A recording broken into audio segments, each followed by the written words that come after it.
I swear to goodness, what's happening, everybody? I hope you're having a fantastic whatever day you're watching this. I'm actually, while I'm chatting with you, help kind of make it a new lanyard for my Triumph jacket because the lanyard has been broken on this thing for probably forever. So, in the interest of what seems to be the fact that I'm doing nothing but I don't know, arts and crafts here lately.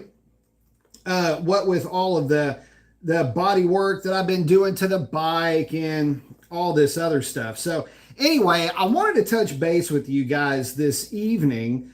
See if you guys had any questions on anything. I know a lot of times I get questions on, all sorts of fun stuff. What's up, Ryan? How you doing, buddy? But we're just going to kind of treat this like a true live show. With the old school stuff, where I come in and I do the monologue and do all that stuff. So anyway, nothing's changing there. But I'm going to try to keep up with you guys a little bit more as I'm going through this, kind of like how we used to back in the day. So anyway, Ryan is in first. Marco, what's up, my man? Shane is in. Complex has got the cadence down with the flex and the bald guy with the shade. So here's the thing, typically if we were looking at a new car release, like we are with the 170, and this is kind of what got me to thinking today, because you know what, guys, I'm getting fewer and fewer, Complex, Hellcat Supercharger on a 5.7 Hemi. Go for it. MMX sells a kit for it. You don't need as much boost. So if you leave the thing at like a stock pulley ratio, stock lower with a, like a 335 pulley, it'll make about 12 pounds of boost on a 5.7. So there's that. Plus, you'll have higher compression to boot. You'll be starting off with a compression ratio 10.5 to 1 instead of 9.2 to 1. So it actually could work out pretty well for you. So give her a whirl. Give her a whirl if that is what you are deciding to do. Now, kind of getting back to it, one of the interesting things is that fewer and fewer people have been asking me about the 170.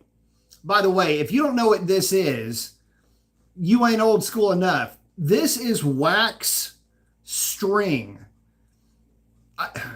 Before there were zip ties, you had wax string. And anyway, my dad used to use this on practically everything. And so that's what I'm going to use kind of as an ode to my dad making this lanyard here for the jacket because it's broken. Hopefully I've got enough out.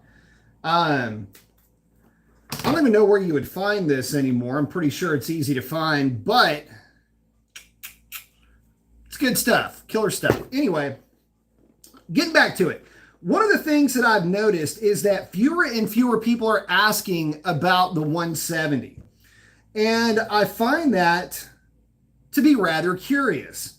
And the reason why I find that to be rather curious is because, well, I think a lot of folks are starting to lose interest in Dodge in general. And I find that to be kind of sad in a way. But again, we don't have anything coming from Dodge to get us excited about. You've been hearing me say that quite a bit, but you're also hearing other folks say it.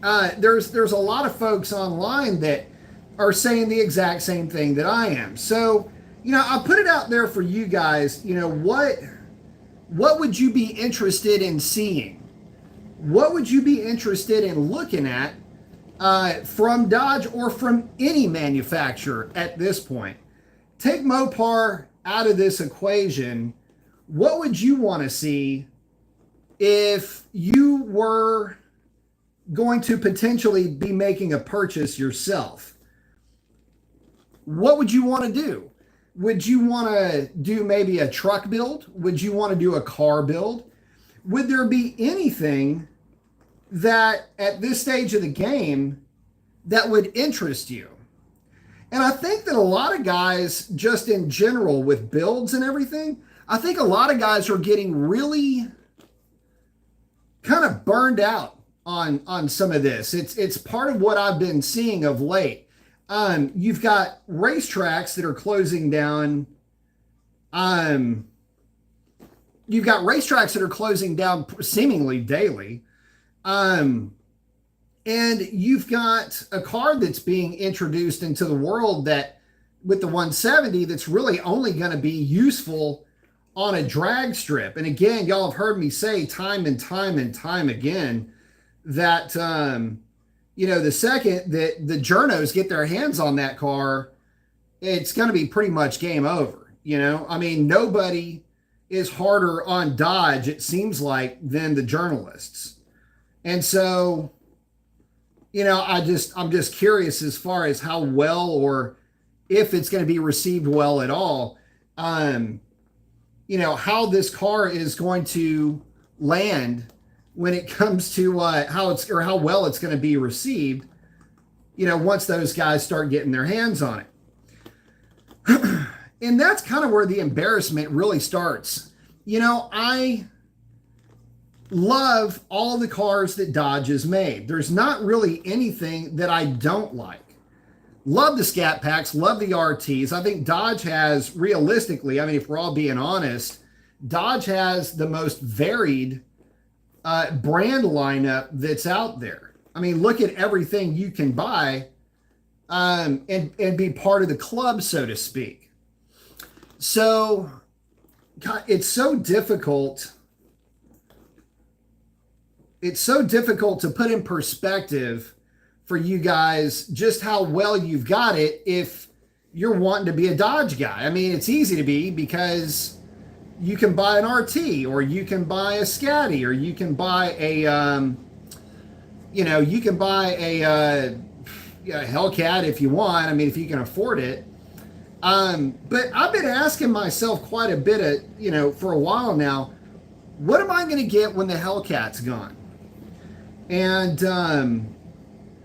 man, I'm having a hell of a time coming up with an answer for that, guys. I'm having a hell of a time. And the thing is that the market has been so overwhelmingly overblown. And even old school Mopars, like I was looking at D150s, the old pickup trucks, the boxy Dodges, which, from an aesthetic, by the way, it's real hard to beat. I mean, granted, the boxy Chevy is pretty kick-ass. Don't get me wrong. Definitely love those things. But, there's something to be said for having something that's, a little bit different. And, so I was looking at the Dodges, and good luck finding one. And if you do find one, they're fairly well ragged out. Not to mention, unless you're doing a Gen 3 Hemi swap, I can kind of make a case that, I mean, it's almost not even worth messing with, quite honestly. From an engine standpoint, you got to have, I mean, you absolutely have to have overdrive nowadays. Gone are the days where an acceptable cruising speed was 65 miles an hour. I can tell you that in the Lone Star State here, you'll get ran over at 70. So, I'm, going to be parting ways fairly soon with this Hellcat now. And it's dawned on me that, man, anything that I wanted to replace it with is going to come at a fairly odd cost. And that is, I'm going to have to give up performance. I'm going to have to give up outright performance. But guys, I got to tell you, I don't know that I would miss it because, I mean, not for nothing, y'all. I mean, I've been around this stuff for a long, long time. And so it's not like it's not like I don't know what it's like to have something that's fast. I mean, I've had incredibly fast cars, but one of the issues with having something that's really, really fast is it's the care and feeding of the dang things. You know, it's never really, what's the right word to say? It's never really done. You know what I mean? Like, it's never really, in a way, it's almost like it's never really even yours. Like, you have it for a while, but then after that while, you're just like, it's kind of like having a boat where it almost gets to the point where it's more satisfying to want than it is to own.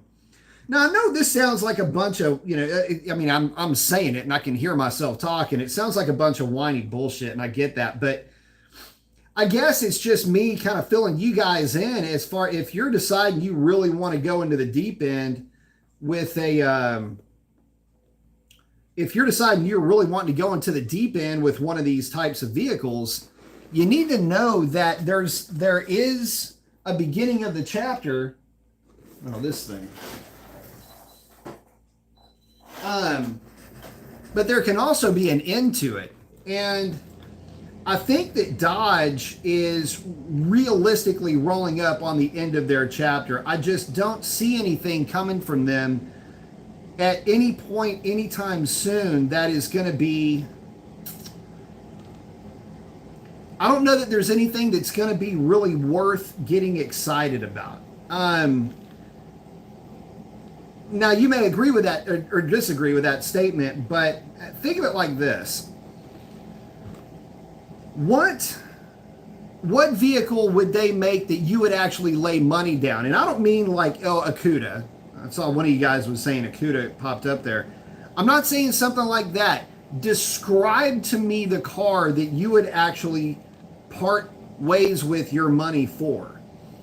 It's kind of an odd exercise in a way, because you start to look at it and you think, well, something like I've been talking about, you become logical about it. Well, maybe I'm going to look at a hurricane powered contraption or something along those lines. Okay, cool. Maybe you start to look at it more in lines of, well, just if they can make the Hemi one more year. Well, the problem with that is that they can't. So, it can't be V8 driven. Would you be a player, to think about this, would you be a player on an EV?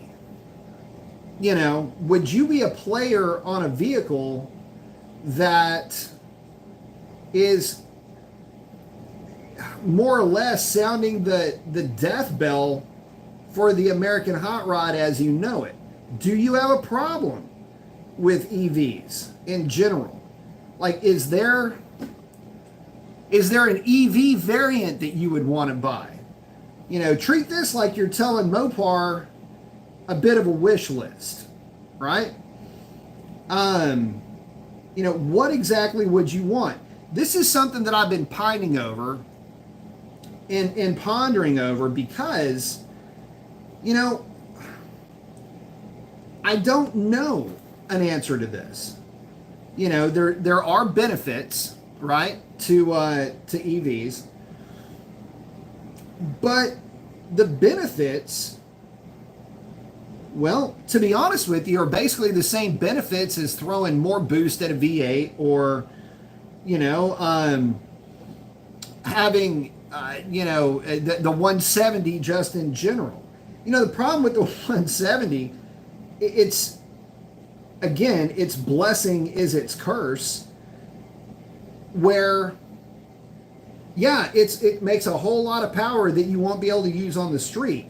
An EV, on the other hand, you can use all of that power whenever you want.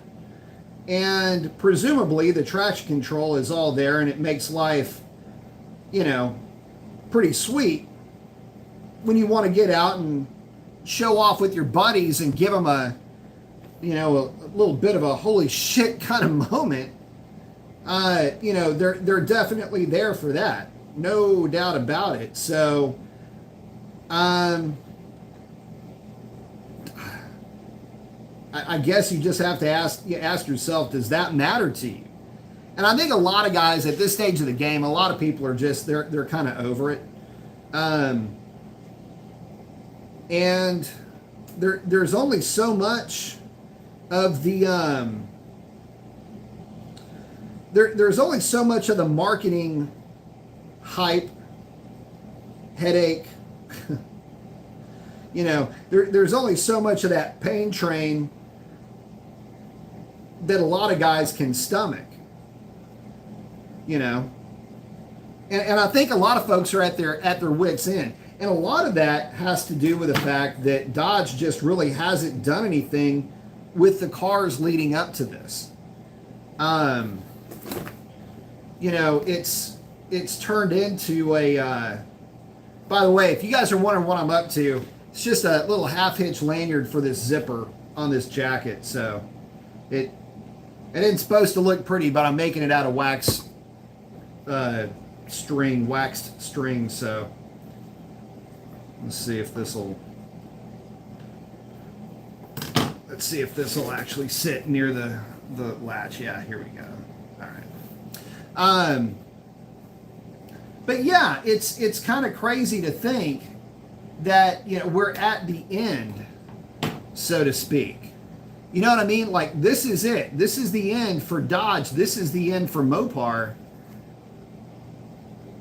And it's weird. It's like we've watched the slow death of something, and nobody seems to really notice, or at least nobody seems to really care about what they just got through watching and witnessing. So, you know, in saying that, I don't know, it just feels kind of, it feels anticlimactic. And I know that a lot of guys are going to come back and say, yeah, but there's the 170 and there's this. The 170, it's more without, it's loud. It's like the 170 to me is like a loud exhaust without the right tone. It makes a statement, but it might not be the right statement. And I feel like the 170 makes a statement, but it's the wrong car. It makes an outright statement of pure performance, doesn't it? I mean, you cannot argue with that. But it loses sight, I feel, anyway, like it loses sight of it loses sight of the reality of the market that it's in. And to me, that's a real weird place to be. Because nobody asks and nobody is looking for a car like the 170. You know, it's like, oh, this is it. This is our coffin car. It's going away. But make Dodge great again, Ryan. I like it. Arthur, thank you, buddy. But what I think that we're finding, I'm going to redo that while we're chatting here. But I think what we're finding here is people didn't want the 170. The public, the buying public anyway, didn't want the 170. What the buying public wanted was something like the CUDA, something that is more everyman.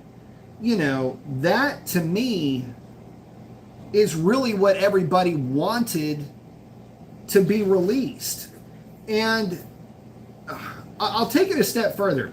Not only did nobody want or ask for the Demon, but it's almost like how do you say it? It's almost like we got a car. It's like a thumbing of the nose to everybody that supported Dodge leading up to this. Look what you can't have. This is what we can make, but you can't have any of it.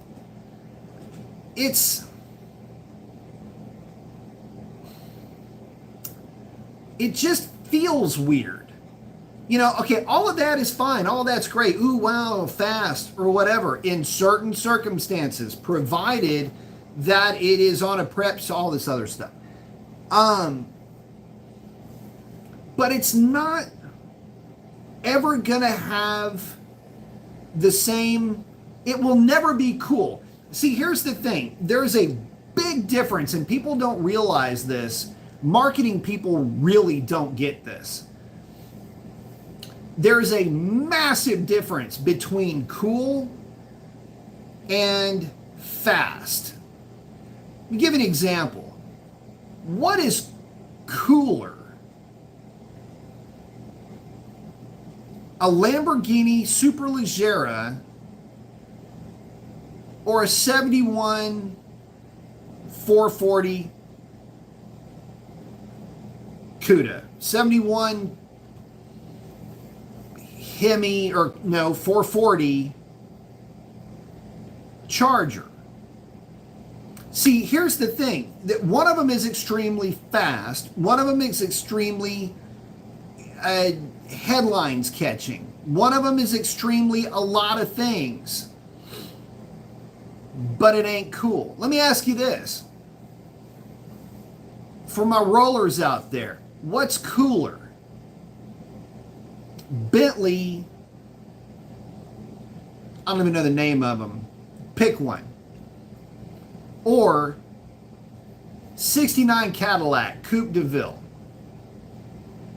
What would you rather roll up in? You got Bentley, it's got all the Bentleys, but you roll up in a 69 Cadillac Coupe D, flossed out, white, drop, fat rims, whiteys. Something like that. Oh, shit. Call girls get into Bentleys. Bad bitches get into caddies. That's the difference. That's the difference between cool and flash. That's the difference between substance and that. You know, there's a difference between dirty, just dirty, and clean. See what I'm saying? Would you rather have clean or would you rather have dirty? I would rather have something that is for every man. I would rather have something that is powered by the V6, the inline six, turbo, small, flashy, quick, cool as hell for the every man, for the every young man that's out there. Stop making cars for dying people. You know, I get it. It's all good. The average age of people that are buying these cars in this price range is, you know, mid 50s ish.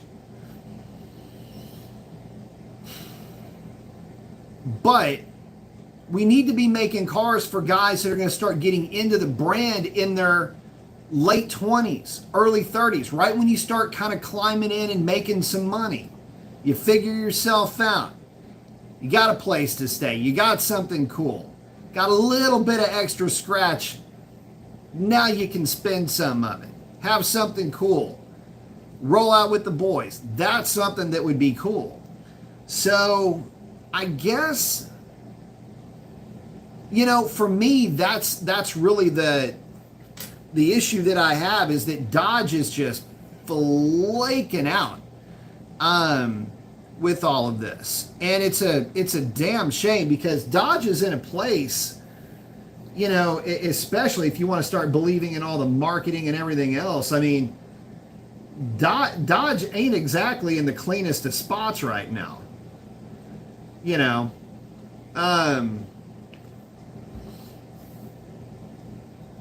think brand loyalty is really sliding out. So anyway, let me check with you guys, see what is up. Let's see here. Might not be able to get to everybody tonight, but I will try to get to some of y'all. Ryan saying bring back AMC, another cool brand that nobody seems to bring up. Awesome, love the AMC stuff. Sovereign saying there we go. Dodge seems to be an American brand. I would agree. And Dodge isn't an American brand anymore. You're right. Start a GoFundMe for America. Yeah, no doubt. Your mom's asking, is the Demon 170 the fastest stock production car ever? No, not by a long shot. Not the fastest. It may be in a very controlled environment the quickest. Although there's a couple of EVs that may have something to say about that. And there's a lot of different cars that'll have a lot to say about that on unprepped surfaces, like not drag strip surfaces. But as far as fast, it's got it in it to go fast. There's plenty of power there if you want to try to leg one out. But no, it's not the fastest. So Sovereign saying Dodge's hands are so tied for sure.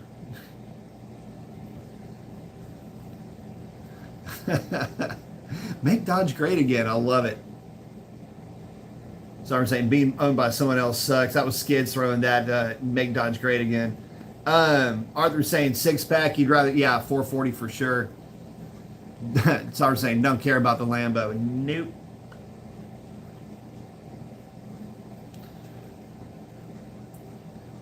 Ryan, listen, there'd be a lot of ways you could bring back the AMC Javelin.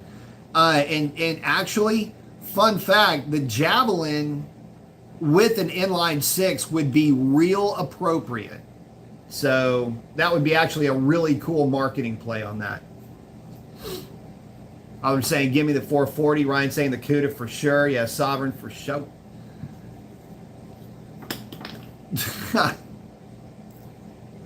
Skids is saying, I'd even take 340 over a Lambo. Ryan saying the DeVille, hell yeah. Ryan saying just the CUDA. I don't care the engine. I don't know the engine, whatever. Yeah. Arthur saying facts, B. Mason. Yeah. Just stuff to think about. Stuff that I'm thinking about when I'm doing, you know, just some kind of tedious thing. You know, I'll sit here and I'll think, well, how would that play out? Or how would this play out? You know? And yeah, so that's just some stuff that's been on my mind. Figured I'd share that with you. Steve saying, hit that like button. Yes, please. Like, subscribe, share. Sorry, I think he's going to sell the Lambo. So just busting his chops. Summer saying, I hope OCM keeps his swinger because that is a mighty fine vehicle. There are a couple of those running around out here, and they are a much better looking car in the flesh than they are in print or on screen. I can tell you that. Moto saying missing his 70 RT Charger 440. Yep. I hear that. So saying get rid of everything else and keep the Swinger. Swinger's a pretty car. But they were saying, hey, Professor, what's up, man? Ain't you saying, unfortunately, Stellantis never transitioned to the car of the future. Ain't that the dang truth? A hybrid turbo 4 or 6 that offers handling would have been the way to go. Affordable, powerful, made for the masses, for sure. Ryan's wanting a satellite. Yeah, that would be kind of cool. Bring back that nameplate. Yeah, bring Plymouth back. That would be kind of cool. But the thing is that that's cool for a hot minute. But what I'm one of the things that gets to me when it comes to that kind of stuff is I don't mind if you bring back Plymouth, but bring back Plymouth for today's audience, please. Man, I'm cool with the old stuff. Don't get me wrong. Matter of fact, whatever I end up replacing the Hellcat with is going to be, it's going to be old and it's going to be simple. I will just leave it at that. Those are really, it has to be old, simple, overdrive transmission, air conditioning, and heater. That's it. Those are the only criteria aside from V8 powered. And that's kind of where I'm going with this. So we'll see. Don't know yet. Sovereign's like an OCM's car. Nice. The Swinger. I was saying OC is getting a 172. I hope he keeps the Swinger. Heard him say he wants an Aventador soon. You know, I tell you what, they're all neat cars. You know, here's one thing I would say to anybody that's looking to get any of these higher end cars. Make sure you're doing something with them. Look at what I'm doing with that Hellcat. Look at what I was doing. Well, you really can't see it with the Vipers. You can't see it back there. There's a propeller in the way. Look what I was doing with Foxy. I'm doing stuff with the cars. I'm out there running the cars. I'm out doing things that I'm not going to say matter, but that showcase the performance of these vehicles. I'm not a guy that's just going to show up, have a cup of tea, and then bounce and drive the speed limit home. I have got some kind of weird wiring in my brain that does not allow me to do that at all. So I don't. And, but it's just one of these things where you'd hate to see somebody get a 170 and not impress anybody at the local, you know, spit and shine. I just, it's going to get to a point where people look at it and just go, it's a different kind of Hellcat. And damn, what happens if the car, see, here's my thing with the 170. And I can say this because of my experience with Demons and Red Eyes. Not to mention the Hellcat stuff, but what happens if that car doesn't run a number? What happens then? What kind of excuses can we expect? And I don't mean what happens if that car doesn't run the number. Let's look at the DA that it's being run in. Let's look at the conditions that that car is being run in. I don't want to hear about that car running a 930 or a 910 or a 90 for that matter in mine shaft air. Because in this day and age, guys, that ain't going to get it done. I'm sorry. Dodge rewrote the NHRA rule book back when NHRA may have meant something to somebody. By the way, it doesn't mean anything to anybody anymore. And again, that's evidenced by how many of these drag strips are going under. For whatever reason. But Dodge rewrote that book, and so now we have the 170, and it was oh, you can't run that car at our track, ha ha ha. Well, nobody's going to anyway. They're going away. Haven't you noticed? You know, you can say, oh, attendance was up at the Charlottesville Nationals. Yeah, because there's only one of those, and all the other tracks died out. So you got one venue. Just because there's a large upsurge in attendance doesn't mean that you're more popular. You can lose half of your supporters and only have one event and sell the show out. So NHRA has got a lot. They need to pull their head out of the sand. I think that whole thing is fading a lot more quickly than what they would like to admit. The circus just isn't interesting anymore for a lot of people. there's a generation of folks that are just very meh about it. So anyway, the point that I'm making with the 170 is, what does that car run? Not in December or January when they start releasing these things and they start showing up at drag strips when conditions are better than perfect. What happens to that car when it runs in March? What happens to that car when it runs in March or April or May, when other parts of the world have that car that aren't living at sea level or thereabouts? What happens then? What happens when the humidity goes up a little bit? What happens when that car is realistically on an average setup, on an average day, a 940 car? How does that play out if you're Dodge? How does that play out for you guys? I'll put it to you. I'll ask y'all. Let's say that the 170 runs. Let's say that the average guy in a 170 can cover a 940. I get in the car, or Racer X gets in the car, because both of us have a ton of experience behind the wheel with these things. An experienced racer gets behind the wheel, and I'll only mention Racer X, I know he's getting one. I know this because I helped him pick the color. At least I talked him into it. What happens if we run a 920 with that car? Well, we're faster than the average guy by a significant margin, but are you impressed? Are you going to tune in just because it's Demon 170 content across YouTube?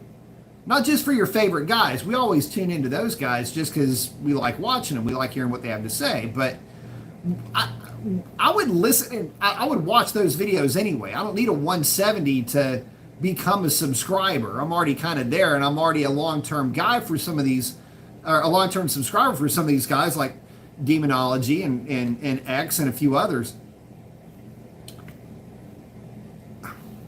Are you interested in any of that content for any real length of time?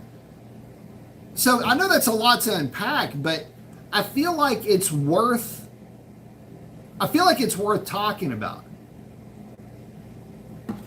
And I feel like it's worth examining and unpacking a little bit. Because after this, after the first YouTube video of a Demon 170 owner gets out, that's it. You're going to have a grand total of maybe 20 videos that actually carry a whole lot of weight. And that'll be it. The car will start to become forgotten, just like the Demon did. And does anybody even remember the Superstock? They did make that car, you remember, right? There is a Superstock Challenger. Anyway, you can see where I'm going with this. It's not the most fair assessment. Granted, I'll give you that. But it ain't that far off. It's about as good as money as you'll get, or as good as money will get you on an assessment of this. And again, I only base this on the fact that nobody ever brings up the 170 anymore. We talk about 5.7 stuff. We talk about camshafts, turbos, any kind of forced induction. Every once in a while, 6.4 stuff will come up. Hellcat stuff will come up. Rarely does any Ram stuff come up. And to that point, again, I'll put it to you. Would you be more excited about seeing an inline 6 turbo Ram content? In a way, I kind of would be. Because it's something different. And we need different. We need something that's fun and cool. Not just something else that's just another Hellcat. And I say that as somebody who owns a Hellcat. At least I can speak to the need to have other content that's not so Hellcat driven. So And that's what Dodge seems to be. So, X is saying once Dodge started charging 60 large for Scatties, he checked out. And you were thinking the same way. Skid saying the Super Bee, and I agree with him 100%. Him and I are thinking the exact same thing. Super Bee is really the only sticker car that somewhat interested him and myself as well. So I was hanging out with X. Let's see. Skids. Scout packs were supposed to be for the working man. That was so 2015. Do you remember it was the most power that you could buy for that amount of money coming into 15?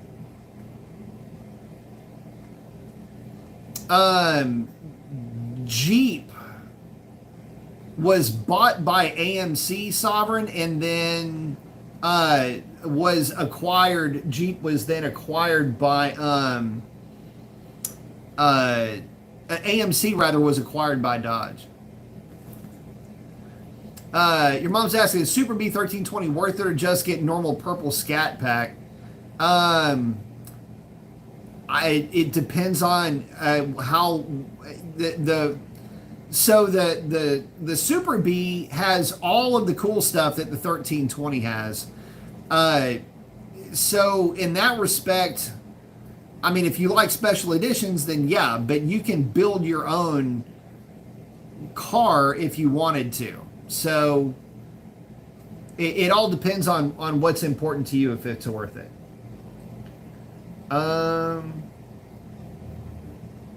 Sovereign's hanging out with Skids, let's say. Mac, Hurricane, regular cab Ram, and I'll shut up. Here's the problem. I don't think they're going to be making the Classic. Are they going to be making the Classic into 24? I can't remember if they were or not. Classic is the only truck you can get a regular cab. My truck is the smallest DT you can get, and I say smallest cab, with it being a quad cab. But it's just got a bigger bed, and I wanted the bigger bed, or the longer bed. But Derek's saying it makes sense for Crosser to come out with a 6.7 inline 6. I don't think that block would manage it, but I see where you're going with that. Somewhat compete with the Godzilla. I kept saying I don't understand why they didn't come out with a 4-liter. A 4-liter at 15 pounds of boost is basically an 8-liter engine. So I just don't know why they didn't do that. It just seems to me like it.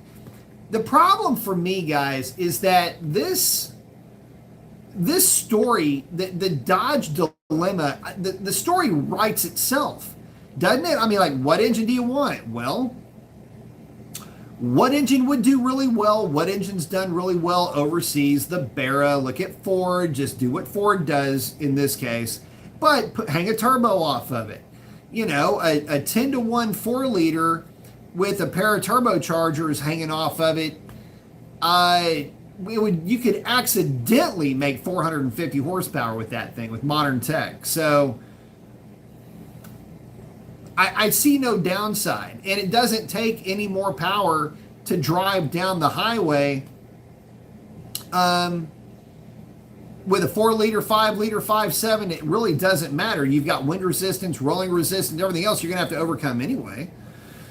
So put the bigger engine in. It's stressed less. Anyway, I find it very difficult to understand why they went the route that they did. Oh, Ryan's, modern satellite Hurricane. Make it look like the Wraith. Yeah, it's an actual car. Concept car. Skid saying BMW is still riding on ultimate driving machine. Dodge could have stayed in the Brotherhood. They checked out on Brohood. Yeah, for sure. They checked out on a lot of things. Conscious saying can't wait to see how Dodge brings back muscle cars. I mean, yeah, it would be kind of cool to see Dodge not bow out and make something that's really neat and really more, like I keep saying, a Cold War kids throwback. I don't understand how, if you're going to nostalgia bait, that's the next generation to go after. You know, Gen X loves them some hot rods, and they love them some internal combustion, but are a lot less picky when it comes to V8 or inline sixes or other stuff.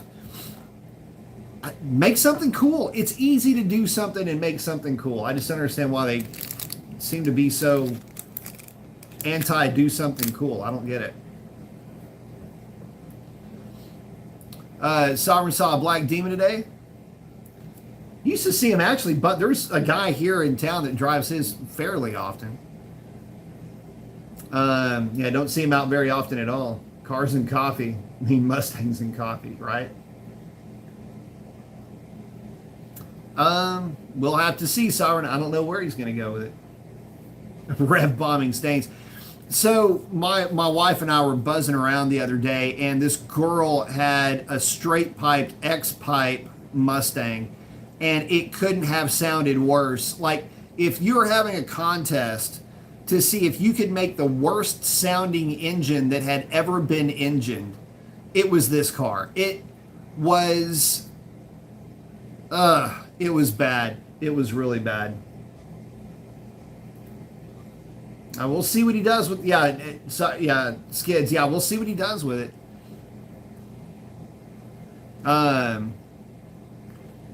Yep. Let's see.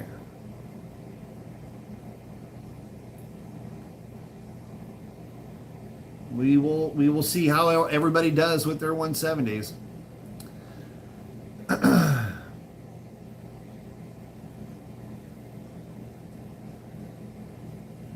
Oh, Carzilla saying he doesn't like the way the hood on the Ram 1500 goes into the grill. There's some styling cues that kind of make me wonder about that truck, but overall I really like it.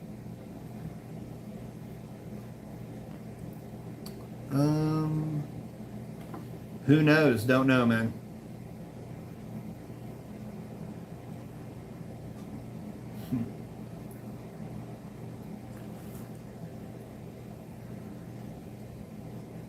Let's see.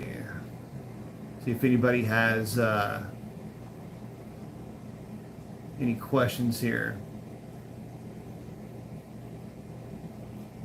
Oh, Skid saying we don't bring it up because it's not obtainable. Yeah, that's a really good point. I mean, people aren't talking about it because I'm not going to talk about stuff that I'm not going to have or I'm not going to experience. I get that for you guys.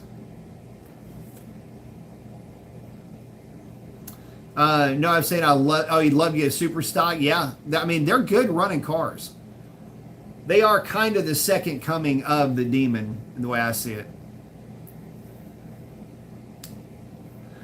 Sublime, eTorque seems to be fine doing whatever eTorque does. I still don't know what it does. It does help with braking. I can tell you that. But as far as helping the thing accelerate, it doesn't do much, frankly. I will say this, though, speaking of which. So we had a cold front come through here.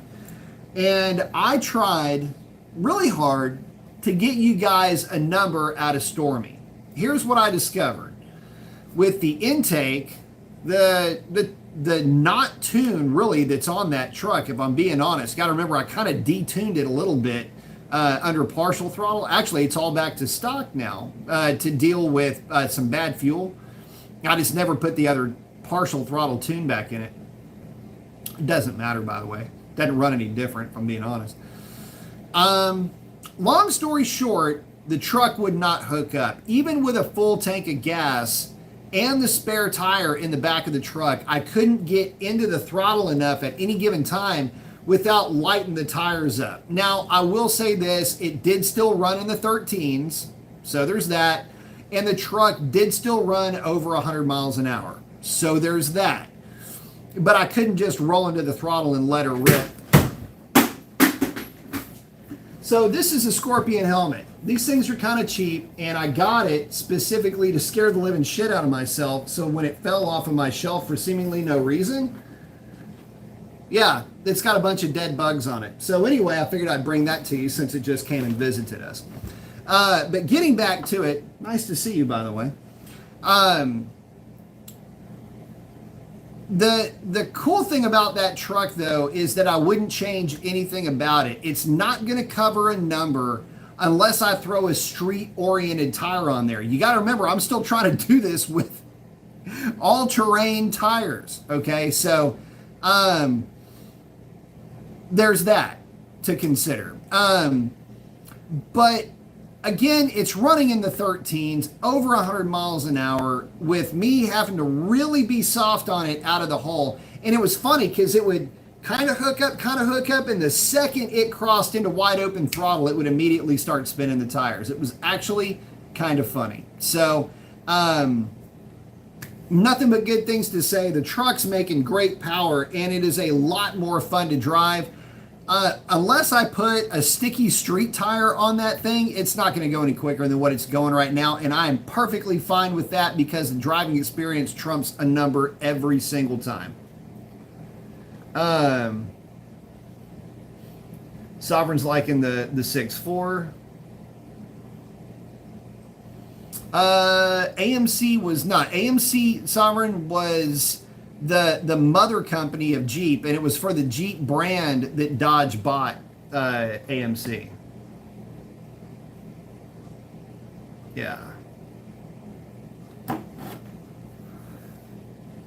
I was gonna say, someone help me with words that would convince my wife that I need to buy a Kawasaki H2. Well, it's only 4 cylinders. I mean, it's not a performance thing. It does have a supercharger, but I mean, that's just an efficiency thing. You're really buying it to help save the environment. So, you know, you've seen the light. It's for Greenpeace. That's good. That's funny. Lime saying the 170's got a hole in audience for about 2 months at the most, and then that was fun. What do we do next? Exactly. Oh, Sovereign, I don't know, man. We'll see. We shall see. I don't know yet. Skid saying, are we Gen X's the new boomers? We'll never be boomers. I mean, we were too busy, you know, being 5 and 10 miles away on bicycles, having fireworks fights and BB gun wars, and, you know, getting into fights, and, you know, you just didn't have a rite of passage in my neighborhood unless you came home bleeding. I mean, I don't, and people think that I'm kidding when I say stuff like that. That's not a joke. I mean, a lot of us, especially the late 60s to mid 70s Gen Xers, man, we had parents that were really young and they didn't really care. A lot of our parents were still partying, raising hell. If you had cousins, chances are you had uncles that were betting money on whose boy could beat up the other one. It was kind of a fun time to be alive. Plus the cereal and the cartoons were awesome. You know, so there was never a sense of having to be something that we weren't. We just liked what we liked, and we did what we did, and it was fun, and it was neat, and it was cool, and we didn't have any preconceived anything. You know, most of us grew up in real diverse areas, so, you know, it was just kind of a cool thing. So no, we could never really be boomers. We're too busy not caring about much of anything, and still looking for ways to induce some kind of color, so to speak, as they would say in some industries. So, yeah, I mean, if you don't have broken bone, listen. Here's the funny thing, you know, when I broke this finger, it's one of the reasons why it's kind of jacked right here. I finished the set. All right, so yeah, I mean, that's just the way we rolled as we Gen Xers do. So, but really, I mean, that's more of it. You know, we're more accepting of the later technology. There's some hot rods that we want to see put together, and the problem is that we can't still keep being tied to our daddy's muscle car. That's the Challenger. It's a great car, make no mistake. I've owned 2 of them, but the reality is that we need something that's our own. We need something that's of our own era, and we need something that is that is fresh that can also get the young guys into this, the guys in their 20s, folks that were born, very late 90s, early 2000s. They need their own brand of hot rod. They need their own brand of nostalgia too. At this stage of the game, I mean, we're just too deep into being past the boomer era to keep looking back to the boomer era for inspiration. We need to start looking back in other eras. And like I say, being a Cold War kid myself, I see the value in this because I'm the guy that would be the one spending the money. So anyway, Ken, thank you very much. Asking, would the suspension controller from a super stock installed on a Red Eye or Hellcat change the track road course mode to more track drag mode? No, you would need the suspension itself. It's the spring pack really more than anything else. And the controller really wouldn't do much of anything. It's really more in the valving of the shocks. To be honest with you, it's actually honestly more in the springs. There hasn't been any proof that running a set of Demon springs with stock struts and street mode would be any different. I don't know that I could tell the difference riding in a car with with Demon springs and the car be run in street mode. I don't know that I'd be able to tell the difference. It's really the springs that are softer. And one of the things that I noticed about driving Demons that I really enjoyed, by the way, the Demon and the Super Stock are really neat cars in one respect, and that is that they ride beautifully. That car in street mode rides like an old Chrysler Imperial, and it's really nice. So, but to be honest with you, in general, if you're doing any real drag strip work whatsoever, you would be hard pressed to see any real gain from that, in my experience. You're just not. If you're running on a prep surface, it's not going to help you hook any better, up to a certain power level, and even then, golly, I mean, we got guys running mid nines, low nines on stock suspension. I never put Demon springs in that car. It's still all 100% stock stuff. So and that car's gone 10-0s and it's a Hellcat with stock boost and 93 octane. So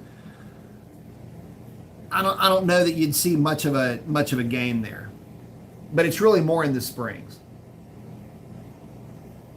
Sovereign Voltron, yes, good one. Oh, Skids, yeah, we all got our ass kicked. We kicked ass. I mean, that was part of the whole thing. I mean, nobody came out of that era without an L, for sure. Nobody did. Nobody did because we were too busy picking on people bigger than we are. That was the other thing. How many grades up can you whoop an ass? Frank's in 5th grade and he smoked a 7th grader. Ooh, that was the shit, man. I mean, you don't understand. It was a different era. You try, if you're in 5th grade, man, you try to light somebody up in 6th grade. And if you're in 6th grade, man, you knew you had some little pissed off 5th grader trolling for you, man. You got to knuckle up. You don't want to be the guy that got his ass kicked by a 5th grader. It was just, everybody, when they were trying to find their place, man, it was all about the playground. When recess came, well, you got people like this. So they're looking at that clock. I'm going to beat his ass. He doesn't even know I'm coming. I'm going to just, and I mean, you were out the door, right out the door. 10:30, they'd let you out on that playground. And you'd find him over there, right there by the slide, right there by the jungle gym. And it was going to be on, dude. I mean, you had to make sure. Tell me this. What was the worst? If you were going to throw hands, was it if you could get a crowd? If you couldn't get a crowd, you might as well have got your ass whipped, even if you won the fight. If you didn't draw a crowd, if you didn't at least hype it a little bit, oh, shit.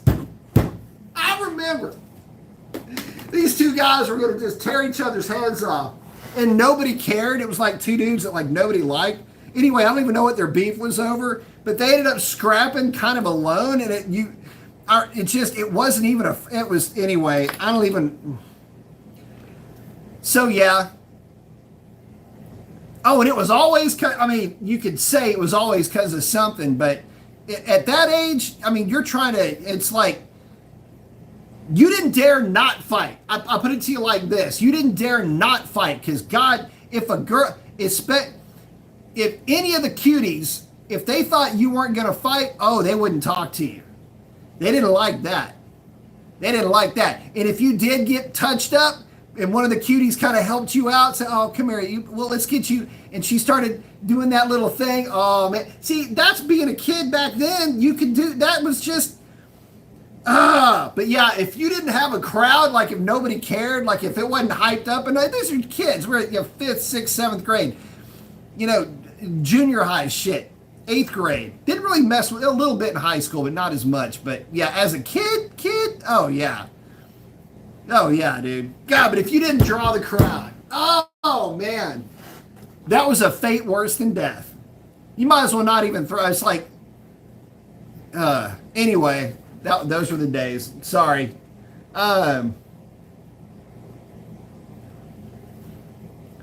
Sorry. Let's see.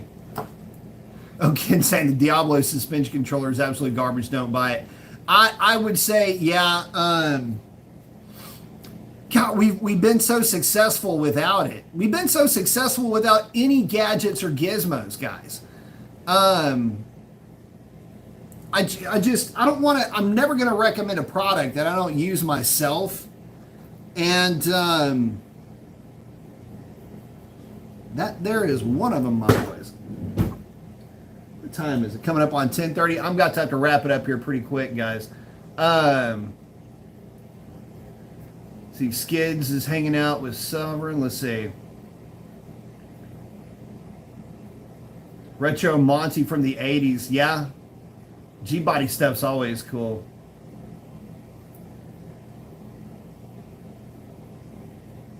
Skids for sure. Yeah. That happened a lot. Yes, it doesn't count unless you had to have the chant, fight. Oh, there's going to be a fight. Oh, shit. There wasn't going to be anybody miss it. There wasn't going to be nobody that missed it. And then we hadn't even had side bets. Oh, my God. To be a kid again.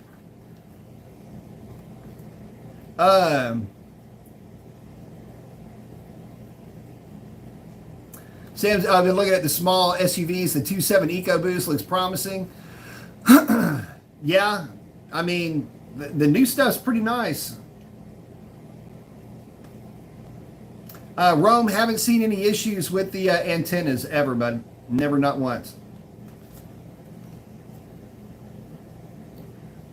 Oh, Skid's talking about girls. Listen, girls get after it just like guys do. Y'all know my wife's a teacher, right? And yeah, when the girls decide they're going to throw hands, I mean, they trust me, it ain't a bunch of patty cake type stuff.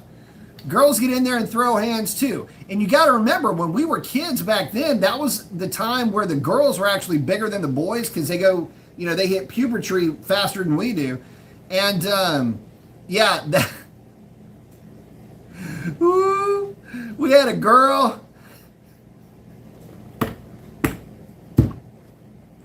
big ass girl. I think she's still growing. That girl was big. This guy, you did not mess with this chick. So I think she moved. I don't know where she moved to. She wasn't going to our school after like 9th or 10th grade. I can't remember. This chick was a large. Like, you weren't going to whoop anybody. Like, this girl would probably take anybody's ass out in that school. Skids. Yeah, for any newcomers, watch out. You never know what's going to show up on this channel. We're talking about cars first, and then who knows what else after that.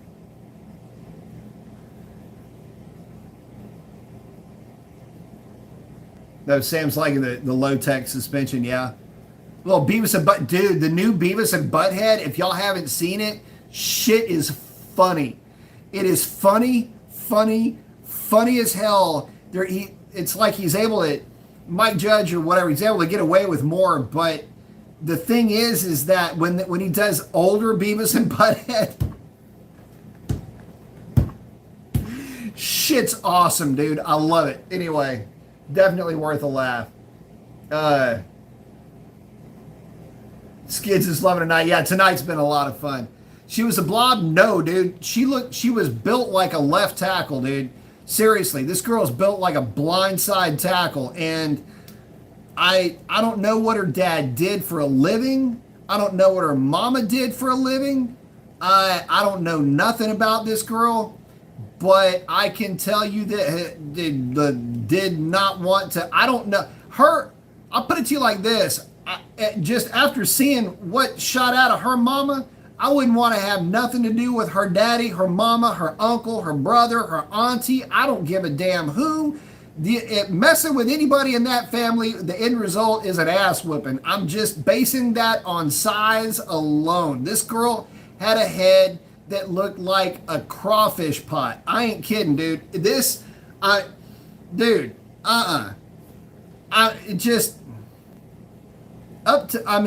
Up to a certain age, you know not to mess with the girls because they're bigger and stronger, right? This girl is bigger and stronger than everybody.